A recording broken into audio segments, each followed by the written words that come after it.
How to put TikTok videos in 2x speed. So this isn't a video where you are uploading your own video, but just in case you want to watch a video faster that's already on TikTok, it's real easy to change that playback speed.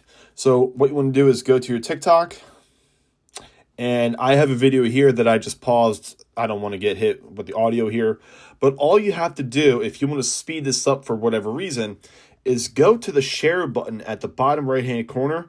You'll see an arrow.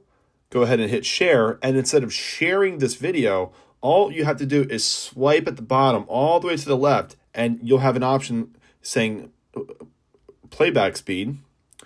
And then from here, you can change it all the way up to 2x, and that way the video will play a lot faster.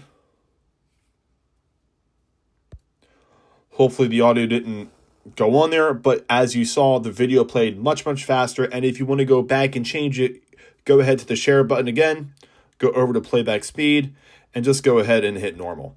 And that's it. Super simple and super easy.